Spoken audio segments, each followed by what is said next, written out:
Alors, le chapitre 2, ça dit ceci. Il y a une solution, à la page 20, dans notre gros livre des alcooliques anonymes. Chez les AA, il y a des milliers d'hommes et de femmes qui ont connu le même jour, qui ont connu un jour le même désespoir que Bill. Presque tous se sont rétablis. Ils ont trouvé une solution à leur problème d'alcool. Un petit peu plus bas, on dit, nous sommes des gens qui normalement ne nous fréquenterions pas. Cependant, il règne parmi nous un esprit d'appartenance, une amitié et une compréhension merveilleuse difficile à décrire. Nous sommes comme les passagers d'un paquebot immédiatement après avoir été sauvés d'un naufrage, alors que la troisième classe, à la table du capitaine, il règne un esprit de camaraderie, de joie et de démocratie. Hein, quand il nous dit de merveilleuse, hein, une amitié, une compréhension merveilleuse, difficile à décrire, ça nous ramène à qu'est-ce que le docteur Bob nous disait dans son histoire. Dr. Bob a été capable de se reconnaître à travers l'histoire de Bill. Et Dr. Bob dit ceci, cet homme n'a sûrement pas appris ça dans un livre. Il sait de quoi il parle. Il parle le même langage que moi. Alors, Dr. Bob a été capable de reconnaître ses problèmes d'alcoolisme à travers l'expérience que Bill lui a transmise, son expérience personnelle, sa déchéance dans l'alcool et son rétablissement avec les étapes, hein, avec les 12 étapes du programme de rétablissement, les 6 étapes à l'époque. Ensuite, il nous dit, toujours à la page 20, le sentiment d'avoir traversé la même épreuve est un des éléments du lien puissant qui nous unit. Mais à lui seul, ce sentiment ne nous aurait pas rapprochés les uns des autres comme nous le sommes maintenant. Ce qu'il y a d'extraordinaire pour chacun de nous, c'est que nous avons découvert une solution commune. Et je le répète, il y a juste une solution commune. Il n'y en a pas 10, il y en a une. Et cette solution, je le répète, elle peut être interprétée librement par chacun de nous ici, mais il y a 3 manières de le faire, la solution commune, qui est le programme de rétablissement, et c'est dans la méthode. La méthode dit de le faire, de s'engager à fond dans la même voie que nous. La méthode nous dit les demi-mesures ne nous ont rien donné.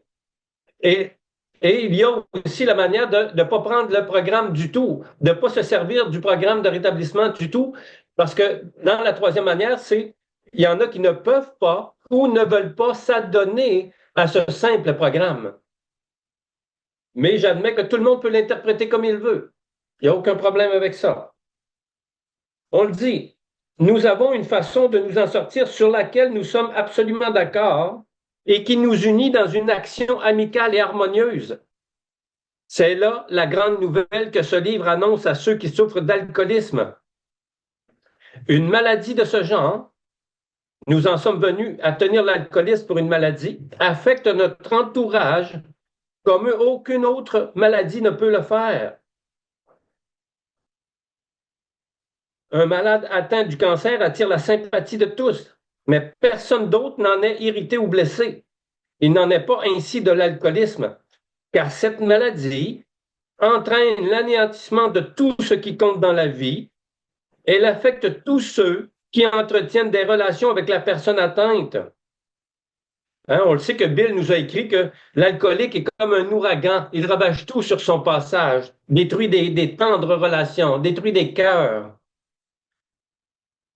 Il dit, elle affecte tous ceux qui entretiennent des relations avec la personne atteinte, source de mésentente et de ressentiments féroces. L'alcoolisme est cause d'insécurité financière, dégoûte employeurs et amis, compromet le bonheur d'enfants innocents, de conjoints et de parents, sème la tristesse dans les familles. On pourrait allonger la liste. Et comment, hein, quand on dit la source de mésentente, quand on dit que ça ravage tout, si vous voulez voir qu'est-ce qu'un alcoolique, quel dommage qu'un alcoolique peut causer dans son entourage et envers lui-même, la référence est à la page 93 dans le 12-12, dans la 8e étape. on nous décrit dans la 8e étape, à la page 93, dans le 12-12, c'est quoi un tort causé aux autres? Et quand on nous décrit ça, on peut se l'approprier aussi. Parce qu'on se souvient que Bill, dans la 4e étape, il disait dans l'inventaire, la première personne qu'on devrait écrire sur notre liste, c'est nous-mêmes. Parce que l'alcoolique se détruit dans son alcoolisme. Alors, c'est la référence. Ensuite, on dit, on retourne encore à notre page 21, nous espérons que notre livre renseignera et réconfortera ceux qui sont ou qui pourraient être atteints par ce mal. Et il y en a beaucoup. Hein, sûrement que vous en connaissez dans votre entourage. Hein? Vous êtes capable de vous reconnaître alcoolique aujourd'hui? Sûrement on peut reconnaître des personnes qui sont atteintes de ce mal dans notre entourage. Des psychiatres très compétents qui ont été en contact avec nous n'ont pu réussir à convaincre un alcoolique de discuter de son cas sans réserve. Chose étrange, nos femmes, nos parents et nos amis intimes trouvent généralement encore plus difficile d'établir un contact avec nous. Ça, là, hein, on se souvient que le docteur Silwalk, Carl Jung de l'époque, les plus grands psychiatres de l'époque, psychologues de l'époque, ont été incapables de traiter Bill, incapables de traiter Abby, Bill D, le troisième membre, qui a connu Carl Jung. Ces psychiatres-là de l'époque ont dû admettre leur impuissance devant des cas désespérés comme Bill, comme Bill D, Bill W, Dr. Bob. Ensuite, il dit, en revanche, l'ex-buveur qui a trouvé notre solution et qui connaît bien les faits en ce qui le concerne peut généralement gagner l'entière confiance d'un autre alcoolique en quelques heures. Tant qu'il n'y a pas cette compréhension mutuelle, rien ou presque rien ne peut être accompli. Le fait d'être abordé par une personne qui a déjà rencontré la même difficulté, d'entendre cette personne parler indéniablement de ce qu'elle connaît, de voir dans son comportement même qu'elle détient la vraie réponse, de constater qu'elle ne se pose pas en être moralement supérieure et qu'elle est mue par le désir sincère d'aider, le fait aussi qu'il n'y a aucun frais à payer, personne à flatter, aucune remontrance à subir, voilà les conditions que nous avons trouvées les plus efficaces. Alors, il y a des références pour ce passage-là. Là, quand on parle de gagner l'entière confiance d'un autre alcoolique en quelques heures, il y a des références. Il y a la référence, la page 28, en chiffres romains, dans l'opinion du médecin. Vous allez revoir, vous allez trouver ça. Il y a la page 11. Hein, la page 11 dans l'histoire de Bill, il était venu me faire part, il était venu me porter le message. Et on sait que le message, c'était les 6 étapes du groupe d'Oxford, qu'on retrouve à la page 291 du gros livre. Ensuite, il y a à la page 208, hein, à la page 208 aussi, ils sont venus. Hein, ils sont venus m'expliquer c'était quoi l'alcoolisme. C'est l'histoire du troisième membre que Bill et Bob ont été visités à l'hôpital, Bill D. Ils sont allés lui transmettre le message à l'hôpital et le lendemain, Bill D a connu un réveil spirituel pendant la nuit. Le lendemain, il est devenu abstinent, il n'a plus jamais rebu. Et il a fait les étapes avec son parrain, le docteur Bob. Et il y a la page 203 aussi. À la page 203, le docteur Bob nous l'explique aussi. À la page 203 du gros livre des alcooliques anonymes dans l'histoire du docteur Bob. C'est les références pour ce chapitre-là, ce passage-là. Ensuite, il nous dit, à la page 22, nous croyons que d'arrêter de boire n'est que le début. Il est encore plus important de mettre nos principes à l'œuvre dans nos propres foyers, dans nos activités et notre travail. Nous consacrons tous une grande partie de nos loisirs à fournir des efforts que nous découvrirons plus loin dans ce livre. Certains ont la chance de pouvoir y consacrer presque tout leur temps. Alors, Bill nous dit que c'est important parce que à quel endroit qu'on détruit le plus, un alcoolique détruit le plus, c'est à la maison. Et là, il nous dit, là, on doit commencer à mettre ces principes à la maison, dans nos activités et à notre travail. J'étais pas toujours un bienvenu, moi, à mon travail. J'avais un tempérament, j'étais pas toujours bienvenu. Même dans mes équipes sportives, il y a de mes propres coéquipiers me détestaient parce que j'avais un tempérament agressif. Des fois, j'étais baveux. Puis aujourd'hui, je les comprends. Après avoir fait mes inventaires, je les comprends pourquoi ils me détestaient autant. Et ça, c'était mes coéquipiers, là. Imaginez-vous mes adversaires. C'est fou, là. On me cherchait sur la glace. Ensuite, on dit, à agir comme nous le faisons, il est certain qu'un grand bien résultera de nos efforts. Encore là, on parle de nos efforts. Le programme, le rétablissement, va me demander des efforts.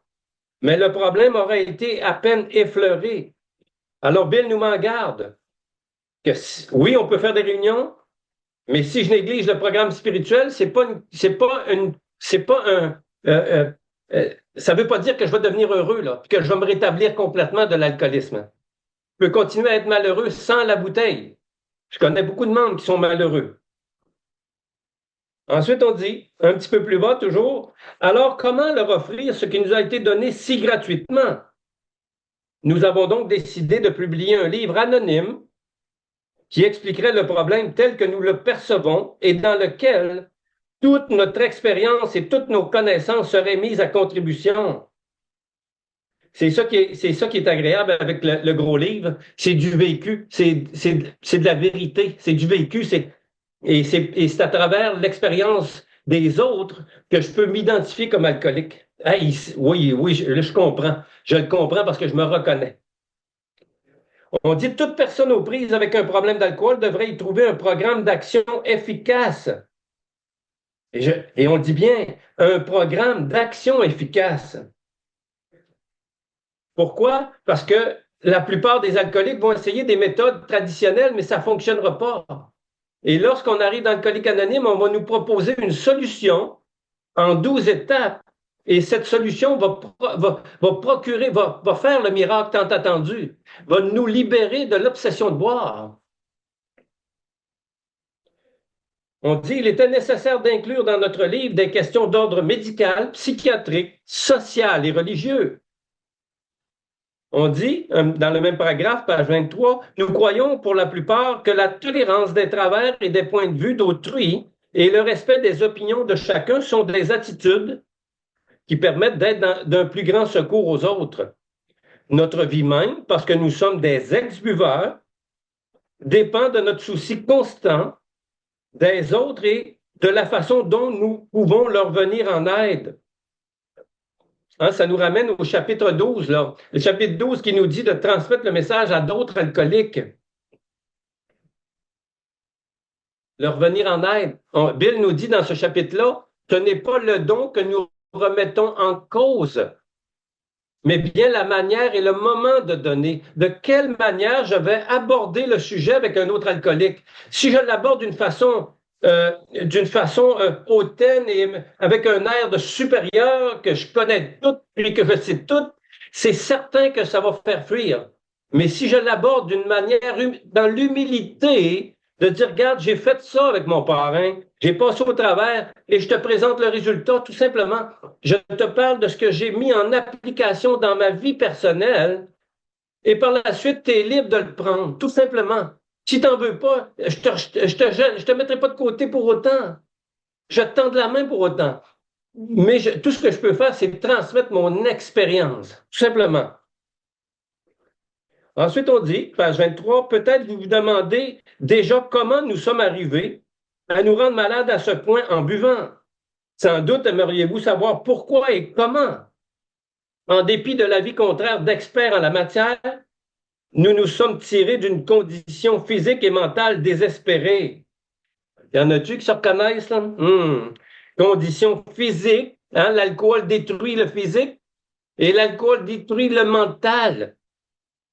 L'alcool s'attaque à tous les organes de l'humain. Et on sait que le cerveau c'est un organe aussi. Alors, on va tout détruire ça. Ensuite, on dit, si vous êtes alcoolique et que vous voulez vous en sortir, il se peut que déjà, vous soyez en train de vous demander que dois-je faire? Et c'est ça la beauté du gros livre. Le gros livre répond à toutes ces formes de questionnement. Parce que quand je suis arrivé dans Alcoolique Anonyme, j'étais ignorant de la maladie. Et quand j'ai ouvert le gros livre avec mon parrain et qu'on a pris le temps d'en discuter, euh, ça a tellement répondu avec précision à tous les questionnements que j'avais dans mon esprit. Qu'est-ce qui ne va pas chez Marc-André? Qu'est-ce qui ne va pas? J'étais incapable de mettre des mots, sur les blessures. Ensuite, on dit, toutefois, avant de vous dire ce que nous avons fait et d'entrer dans des explications détaillées, il nous semble indiqué de vous faire connaître succinctement notre point de vue sur certaines choses. Combien de fois ne nous a-t-on pas dit, moi, je peux cesser de boire quand je veux, si tu ne peux pas boire raisonnablement, tu ferais mieux d'arrêter. Celui-là est incapable de se maîtriser quand il s'agit d'alcool. Pourquoi ne sais-tu pas de la bière ou le vin? Et la liste est longue, hein? Alors, la liste pourrait se rallonger. On va aller à la page 24 maintenant. Ce sont là des lieux communs que nous entendons souvent. Ils dénotent un monde d'ignorance et de malentendus et sont le fait de personnes qui réagissent fort différemment de nous face à l'alcool. Alors, si tu essaies d'expliquer à quelqu'un que la maladie de l'alcoolisme et qu'il n'a pas la maladie, il va dire, je te comprends pas, Marc-André, moi je prends un petit verre, je le dépose, puis je m'en vais me coucher, là. Alors, il ne comprendra pas. C'est peine perdue parce qu'ils ne savent pas c'est quoi la maladie. Et je peux vous confirmer, même, il y a beaucoup de médecins qui ne savent même pas c'est quoi la vraie maladie de l'alcoolisme. L'allergie physique doublée d'obsession mentale. Hein, puis quand on parle, là, il dénote un monde d'ignorance. On a vu dans la première préface, qu'est-ce qu'on écrit dans la première préface? Nombreux sont ceux qui ne saisissent pas que l'alcoolique est une personne très malade. Je ne savais pas, moi. Je ne savais pas, quand j'ai arrêté de boire, j'ignorais à quel point que j'allais découvrir à quel point que mentalement, émotivement, j'étais très malade. Ouh! J'ignorais totalement ce que c'était l'alcoolisme et je l'ai appris. Ensuite, on dit, le premier, le buveur modéré. Hein, là, on va voir, le buveur modéré abandonne facilement l'alcool s'il a une bonne raison pour le faire. Dans son cas, cesser de boire ne pose aucun problème. Le deuxième, il y a également le cas du gros buveur. Hein, on voit la progression, là. Il peut avoir développé cette habitude au point d'en avoir affecté progressivement sa santé physique et mentale. Sa vie peut même en être écourtée.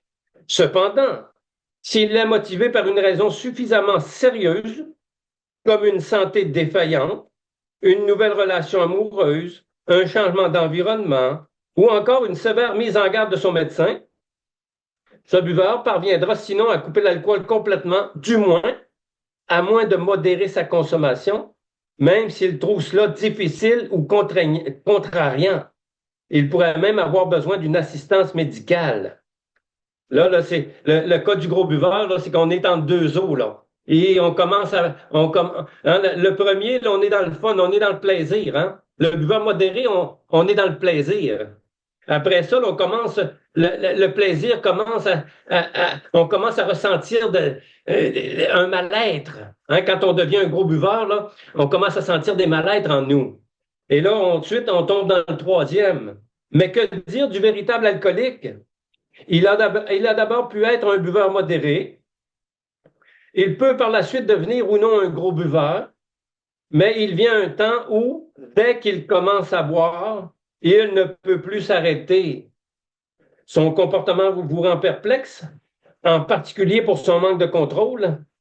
Il y a des gestes absurdes, inexplicables et tragiques lorsqu'il boit. Il fait alors penser au docteur Jekyll et Mr. Hyde. Il est rarement à moitié ivre. Il l'est plutôt en tout temps, plus ou moins ivre, à en perdre la raison. Quand il boit, son comportement n'est pas normal.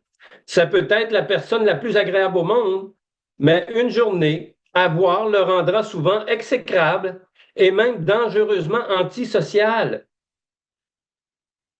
Est-ce que vous vous rappelez de vos lendemains de veille? Dans quel état mental et physique on se réveille le lendemain, hein? Oh! Ensuite, on dit, il a le don de s'enivrer quand précisément il ne le faudrait pas, particulièrement lorsqu'il doit prendre une décision importante ou tenir un engagement. Souvent, c'est un être parfaitement sensé et bien équilibré en tout, sauf en ce qui concerne l'alcool. Sur ce point, il est incroyablement égoïste et malhonnête. Souvent aussi, c'est un sujet talentueux et doué qui possède des aptitudes particulières. Hein, on nous décrit là, le cinquième type, là, on sait que le docteur Siloak nous décrit 5 types d'alcooliques, et le cinquième type, c'est celui qui est fonctionnel dans tous les domaines, très talentueux et réussi dans la vie, mais à ce qui a trait à l'alcool, là, il perd la maîtrise de sa vie face à l'alcool. Il n'y a aucune maîtrise, aucun contrôle. Très, très intelligent. Alors, c'est le cinquième type qu'on retrouve dans l'histoire, dans l'opinion du médecin. Ensuite, on dit, souvent aussi, c'est un sujet talentueux et doué qui possède des aptitudes particulières et qui a devant lui une carrière prometteuse. Il utilise ses talents pour assurer à lui-même et aux siens un avenir brillant. Puis, par une série de cuites insensées, il détruit ce qu'il a édifié. On croirait que dans l'état d'ivresse où il se trouve lorsqu'il se couche, il devrait dormir au moins 12 heures d'affilée. Pourtant, dès son réveil le lendemain matin, il cherche avidement la bouteille qu'il a égarée la veille. Alors, la référence, hein, c'est à la page 30 dans le docteur Siloak. Dans le docteur Siloak dit, hein, il nous dit précisément, hommes et femmes boivent essentiellement parce qu'ils aiment l'effet que procure l'alcool sur eux. Cet effet d'évasion, d'illusion qu'elle procure. Hein, parce que sinon, on se lève, là, on est mécontent, on est marabout, on n'est pas heureux, on est souvent, ça peut être de la colère, du ressentiment, de la culpabilité. Y en a-tu qui connaissent ça, de la culpabilité? Ah, pourquoi j'ai bu encore? Pourquoi j'ai fait ça encore? Pourquoi j'ai dit ça? Les remords, hein? La honte morbide. Aïe, aïe, aïe.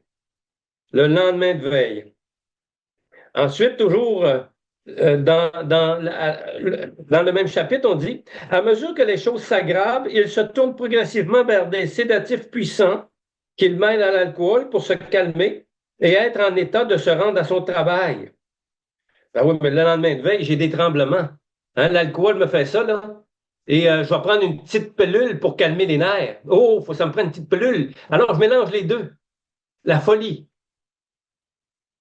Vient un jour où il sera incapable de continuer et il reste chez lui à s'enivrer de nouveau.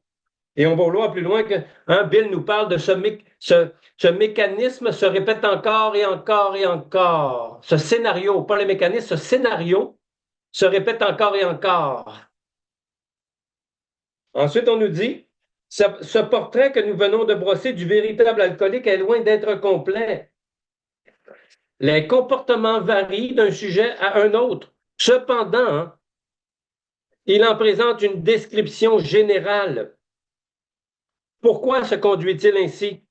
Si des centaines d'expériences lui ont prouvé que un seul verre peut déclencher la débâcle avec toute la souffrance et l'humiliation qu'elle entraîne, pourquoi le prend-il? Pourquoi ne peut-il pas s'abstenir de boire? Qu'est-il advenu du bon sens et de la volonté qu'il montre parfois encore dans d'autres domaines? Hein, combien d'entre nous, on dit, ben, je vais juste en prendre une, mais un coup qu'ils ont pris un verre, incapable de reculer.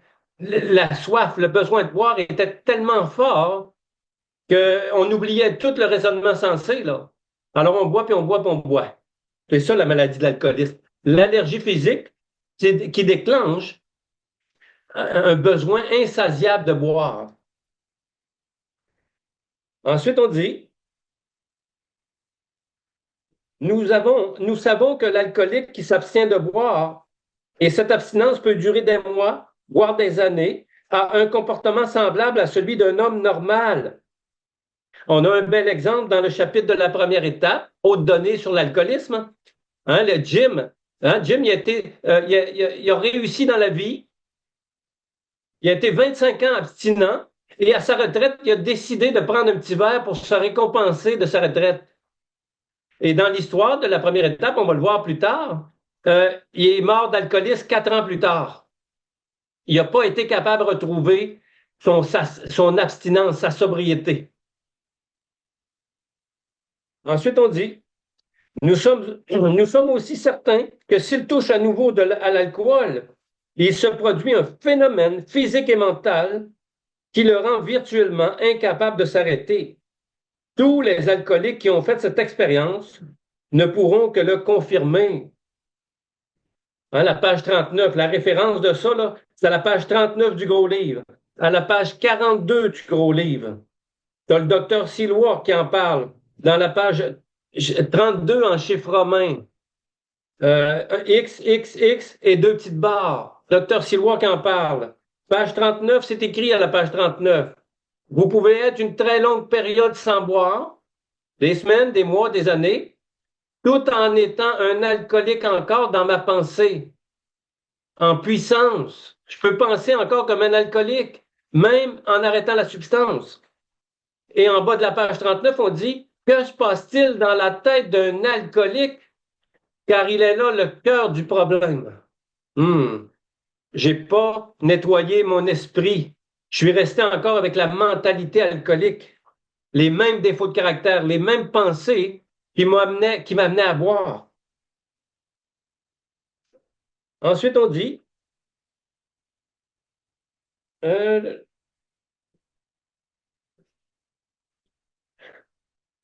j'ai perdu la page.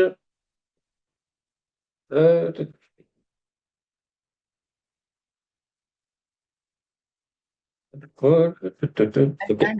Nous savons que l'alcoolique. Oui, OK. C'est rendu là. OK. Oui, la page suivante maintenant. Certains buveurs ont des excuses dont ils sont assez contents, à la page 27. Mais au fond d'eux-mêmes, ils ne savent pas pourquoi ils agissent de la sorte. Une fois qu'ils sont dominés par ce mal, ils deviennent confus. D'une part, ils sont obsédés par l'idée qu'un jour, ils réussiront à s'en sortir, et d'autre part, ils se doutent bien que la partie est perdue. La vérité tragique est que s'il s'agit d'un véritable alcoolique, ce jour peut ne jamais arriver. Il a perdu tout contrôle. Tout alcoolique atteint le stade où même la plus grande volonté de cesser de boire n'est plus d'aucun secours. Hein, ça nous ramène à la quatrième étape. À la fin de la quatrième étape expliquée dans le 12-12, on dit, à ce stade-là, ni lui, ni aucun être humain ne peut lui fournir l'aide nécessaire. Le secours doit lui venir d'une puissance supérieure, doit lui venir de Dieu. Lorsque cet étrange esprit mental, contorsion mentale revienne, je dois désamorcer mon esprit avec la présence de ma puissance supérieure. Ensuite, on dit, la vérité, il a perdu tout contrôle. Tout alcoolique atteint le stade où même la plus grande volonté de cesser de boire n'est plus d'aucun secours. Dans presque tous les cas, ce moment tragique survient bien avant que l'on ait soupçonné. Nous sommes forcés de reconnaître que la plupart d'entre nous, alcooliques, pour une raison inconnue, avons perdu notre liberté de choix devant l'alcool. Notre prétendue volonté n'existe à peu près plus. Parfois, nous sommes incapables de nous rappeler suffisamment les souffrances et les humiliations subies un mois ou même une semaine plus tôt. On pourrait dire même le lendemain. Hein, les humiliations le matin, puis je me dis, non, non, j'en prendrai plus, là, non, c'est terminé. Là. Et à 5 heures après le travail, j'ai une grosse bière dans les mains, puis la vie est belle. Marc-André est heureux, il y a une grosse bière. Pourtant, le matin, il venait de se faire des promesses. Pourtant, j'étais sincère, mais j'étais incapable. La soif, le besoin de boire, l'obsession. Il dit, Nous sommes forcés de reconnaître que la plupart d'entre nous, alcooliques, pour une raison inconnue, avons perdu notre liberté de choix devant l'alcool. Notre prétendue volonté n'existe à peu près plus. Parfois, nous sommes incapables de nous rappeler suffisamment les souffrances et les humiliations subies un mois ou même une semaine plus tôt. Nous sommes sans défense devant le premier verre. Référence page 49 dans le gros livre. Les conséquences presque certaines qu'un seul verre de bière va entraîner ne nous viennent pas à l'idée afin de nous en dissuader. Nos mécanismes de défense sont totalement mis en échec, comme celui qui nous retient de mettre la main sur un poêle brûlant. Combien d'entre vous, là, avant d'arriver à Alcooliques Anonymes, ont essayé d'arrêter par eux-mêmes ou de diminuer ou de dire, oh, il y a un problème, il faut que je fasse quelque chose? Et que lorsqu'ils ont mis les pieds dans Alcooliques Anonymes pour la première fois, ils ont senti quelque chose se produire, une transformation. Et c'est comme si l'alcool ne faisait plus partie de leur vie. Oh, wow! Ma première rencontre, moi, j'ai eu ce sentiment-là. Wow, mon doux, enfin, je me reconnaissais. Pourquoi? Parce que c'est ce sentiment d'appartenance, de compréhension qui fait que, wow! Pour moi, ça a été une révélation et je n'ai plus jamais revu depuis ce jour-là. Je savais à ma première rencontre des alcooliques anonymes que je ne boirais plus jamais. Je le savais. J'en étais convaincu. Ensuite, on dit, nos mécanismes de défense sont totalement mis en échec, comme celui qui nous retient de mettre la main sur un poêle brûlant. On dit, cette fois, je ne me brûlerai pas. Et voici comment je vais m'y prendre, te convainc l'alcoolique, le plus naturellement du monde. Parfois aussi, il ne réfléchit pas du tout. Hein, on parle des conséquences. Combien de fois, après un premier verre pris distraitement, nous ne nous sommes pas demandé au troisième ou au quatrième, pour l'amour de Dieu, comment ai-je bien pu recommencer? Puis nous nous sommes tout de suite dit, j'arrêterai après le sixième, ou encore, de toute façon, à quoi ça sert? À quoi bon essayer? Lorsque cette manière de penser s'est bien installée dans l'esprit du buveur alcoolique, tout secours humain est déjà probablement devenu inutile et le malade en mourra ou perdra totalement la raison, à moins qu'il ne soit enfermé avant. Combien de personnes ont essayé de vous tendre la main et que vous avez refusé, vous avez rejeté du revers de la main? Ces faits choquants et brutaux ont été confirmés par une foule d'alcooliques au cours de l'histoire. Cependant, n'eût été la grâce de Dieu, nous compterions des milliers d'autres exemples de ce genre. Il y a tant de buveurs qui veulent arrêter de boire, mais qui ne le peuvent pas. Alors, ça nous ramène à notre méthode. Quand la méthode dit qu'il y en a qui ne peuvent pas ou ne veulent pas, ce n'est pas leur faute. Ils semblent être nés ainsi. Alors, je ne suis pas pour juger mon voisin. Là. C'est dans sa nature. Il ne peut pas. Ensuite, on dit, il y a une solution. La plupart d'entre nous, là, on rentre dans le vif du sujet. Hein, on nous a parlé du problème. Là, on va nous décrire maintenant la solution au problème. Il y a une solution. La plupart d'entre nous n'aimions pas l'idée de faire notre inventaire, de marcher sur notre amour-propre, d'admettre nos défauts, toutes choses nécessaires pour que le processus de rétablissement réussisse pleinement.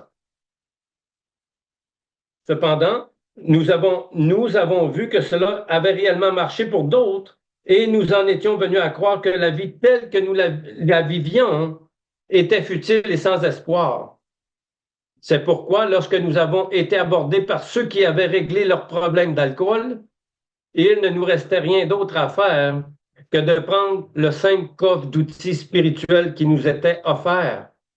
À la page 108, dans la 12e étape, présentez-lui simplement le coffre d'outils spirituels. Et s'il désire se rétablir, dites-lui que vous êtes prêt à l'aider, simplement.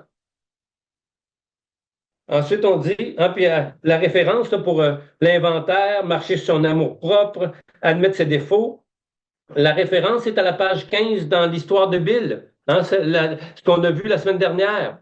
Son ami Bill l'a aidé à faire sa liste de ressentiments. Son ami Bill l'a aidé à faire la liste de ses craintes. la liste de ses défauts de caractère. Son ami, son parrain Bill l'a aidé à faire la liste des personnes qu'il avait lésées. Alors, son ami Bill l'a aidé à nettoyer son ménage intérieur, à faire la paix avec lui-même. C'est de ça qu'on parle quand on parle de la solution. On dit, il ne nous restait rien d'autre à faire que de prendre le 5 coffre d'outils spirituels qui nous étaient offerts. Nous avons découvert un coin du paradis et nous avons été propulsés dans une quatrième dimension de l'existence que jamais nous n'aurions pu imaginer. Hein, la page 10 dans l'histoire de Bill, c'est ce que Bill dit. Hein? Je m'apprêtais à rencontrer la quatrième dimension de l'existence, le réveil spirituel. C'est un tout nouvel état d'esprit. C'est ça le réveil spirituel. Hein, dans la littérature, on dit nous naissions à nouveau. On va naître de l'esprit d'une manière différente. On dit c'est un fait évident et rien de moins. Nous avons fait une expérience spirituelle. Et là, il y a un astérix. En bas de la page, on dit, pour plus de détails, voir l'annexe 2. Hein, l'annexe 2, c'est l'expérience spirituelle. Et on en fait référence à plusieurs endroits dans la littérature. L'expérience spirituelle, c'est quoi un réveil spirituel? Alors, c'est très précis là-dedans, là, qu'est-ce que c'est l'annexe 2, aux pages 633, 634 du gros livre. Ensuite, on dit, une expérience spirituelle profonde et réelle qui a complètement transformé notre attitude devant la vie, envers les autres ainsi qu'envers Dieu et son univers.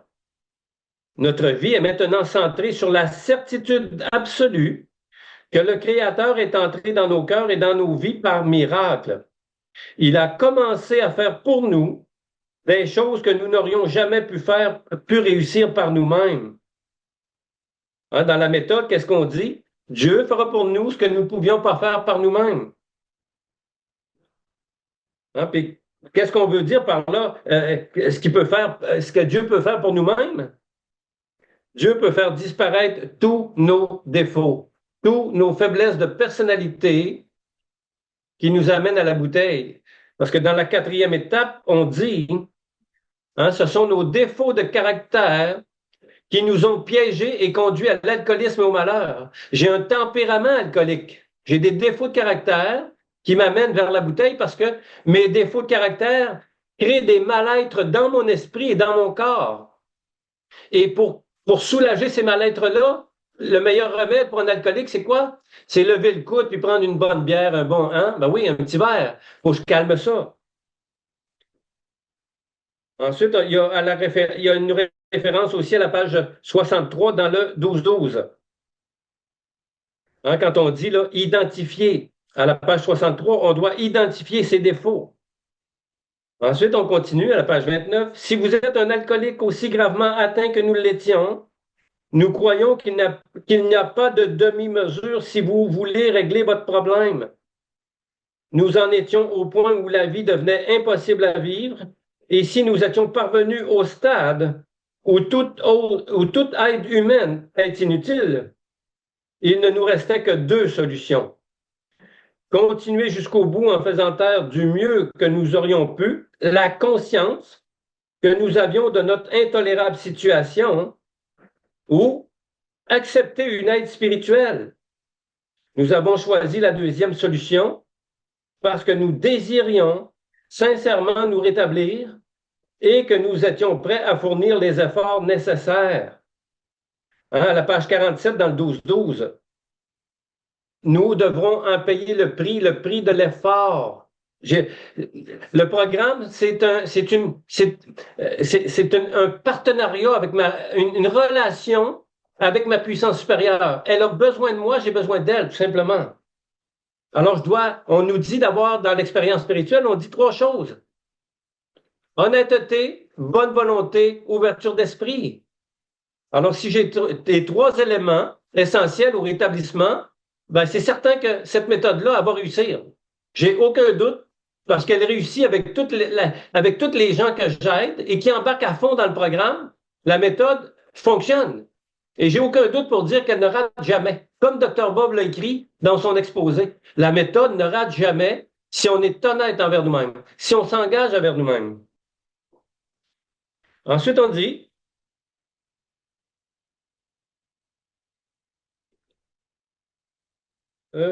Oui, nous avons choisi la deuxième solution parce que nous étions sincères, nous rétablir et que nous étions prêts à fournir les efforts nécessaires. Voici l'histoire d'un homme d'affaires américain qui, bien connu par son talent, son jugement et sa forte personnalité, errait d'une clinique à l'autre. Après avoir consulté les plus grands psychiatres des États-Unis, il est allé en Europe pour rencontrer un médecin réputé, le docteur Carl Jung, psychiatre. Et ça, c'est l'histoire du troisième membre. Il l'a traité. Bien que les expériences passées de cet homme d'affaires l'aient rendu sceptique, il montrait une confiance peu commune à la fin du traitement.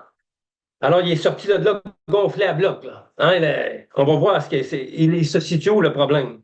Sa forme physique et mentale était exceptionnellement bonne. Surtout, croyait-il, il avait acquis une telle connaissance des mécanismes de son esprit et de ses moindres ressorts qu'il était impensable qu'il puisse rechuter. Néanmoins, peu de temps après, il était de nouveau ivre. Le plus déconcertant était qu'il ne trouvait aucune explication satisfaisante à sa rechute.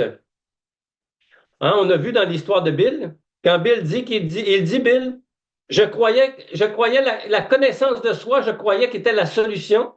Et il dit, Bill, que c'était en fait son handicap suprême. Bill, il pensait qu'il allait se rétablir par lui-même, qu'il allait être heureux par lui-même, qu'il allait fonctionner dans sa vie par lui-même. Mais c'est ce qu'il a essayé de faire dans son alcoolisme toute sa vie. Et là, il continuait à penser que c'était encore ça le mécanisme, sa manière de vivre. Et il s'est rendu compte que non, non, non, non. Les étapes doivent, hein, chaque étape a pour but de dégonfler l'ego malade de l'alcoolique.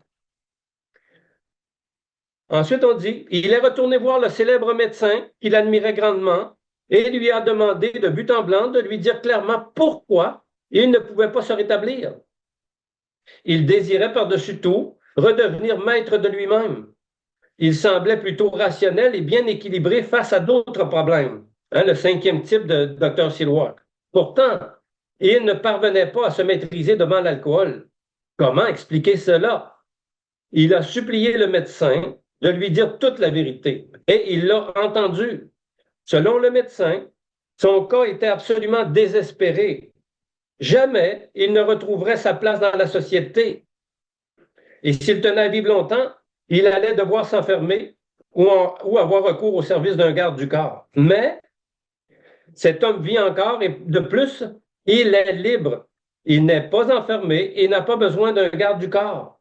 Sur la planète, il peut aller sans danger partout où vont les hommes libres, à la condition qu'il accepte d'adopter une certaine conduite toute simple. Et cette conduite, c'est la forme spirituelle, c'est la spiritualité, les principes spirituels. Certains parmi les alcooliques qui lisent ce livre peuvent croire qu'ils sont incapables de s'en sortir sans une aide divine, spirituelle. Voici pour vous la suite de la conversation entre notre ami et son médecin. Vous avez l'état d'esprit d'un alcoolique chronique, lui a déclaré le médecin. À ma connaissance, aucune personne atteinte comme vous l'êtes, ne s'est jamais rétablie. Et là, il dit, n'y a-t-il pas d'exception? Demanda-t-il au médecin. Oui, répliqua celui-ci, il y en a. Des exceptions à des cas comme le vôtre existent depuis les temps anciens. De temps à autre, les alcooliques ont parfois vécu ce qu'on appelle une expérience spirituelle vitale. Je considère ces événements comme des phénomènes. On pourrait les assimiler à de grands transferts et réaménagements d'ordre émotionnel. Les idées, les émotions et les attitudes qui dictaient jadis à ces hommes leur conduite sont soudainement mises de côté et ils deviennent dominés par un ensemble de conceptions et de principes entièrement nouveaux. Hein, il nous donne là l'expérience spirituelle, une partie de l'expérience spirituelle dans les pages 633, 634. Il dit, j'ai tenté de provoquer ce genre de réaménagement émotionnel en vous. Mes méthodes ont réussi avec beaucoup de personnes, mais n'ont jamais donné de résultat dans un cas comme le vôtre. Ces paroles ont eu pour effet de rassurer un peu notre ami qui était tout de même, se disait-il, un membre fidèle de l'Église. Cependant, son espoir s'est évanoui lorsque le médecin lui a affirmé qu'en dépit de la qualité de ses convictions religieuses, celle-ci ne pouvait pas, dans son cas, donner lieu à l'expérience spirituelle vitale nécessaire. Voilà dans quelle terrible situation se trouvait notre ami lorsqu'il a vécu l'expérience extraordinaire qui, comme nous l'avons dit, a fait de lui un homme libre. Nous avons à notre tour cherché la même issue avec l'énergie désespérée de celui qui se noie. Quand notre ami Bill, puissiez-vous écouter à la façon d'un mourant? Quand j'écoute, quand j'assiste dans les réunions, est-ce que je prends la maladie au sérieux? Est-ce que j'écoute pour me rétablir sérieusement? Parce que sinon, on dit que l'alcool est rusé, pervers, déroutant. L'alcool peut venir prendre ton esprit si tu n'es pas en forme spirituellement. Tu peux recommencer à penser à l'alcool, puis ça vient.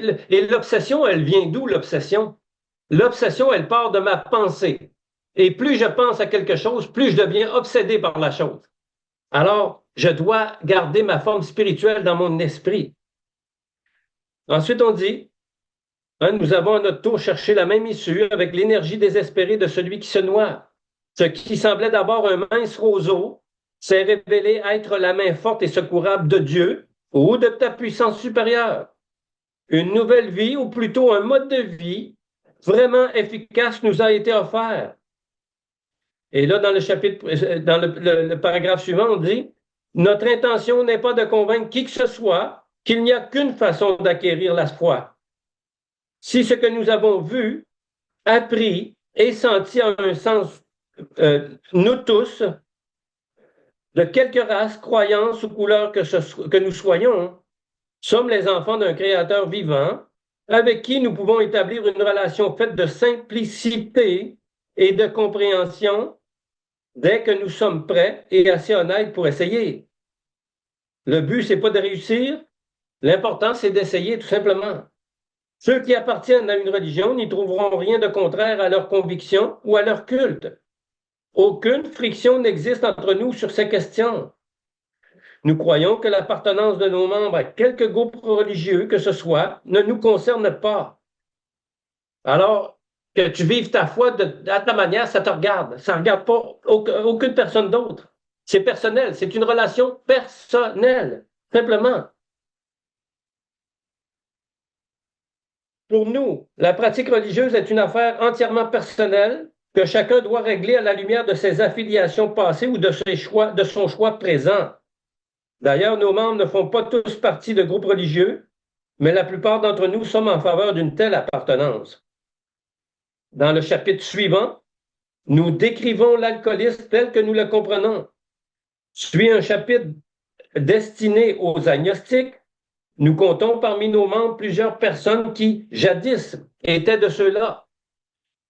Il est pour le moins étonnant de constater que ce n'est pas là un obstacle sérieux et à une expérience spirituelle. Alors, même si tu es athée, agnostique, ce n'est pas un obstacle pour le programme de rétablissement. Fais confiance au programme, au processus, tout simplement. On dit plus loin dans ce livre, nous expliquons très clairement comment nous nous sommes rétablis. Et c'est ça l'important. L'important, c'est pas de... oui, la compréhension, c'est important. Approfondir la compréhension d'un texte, c'est important.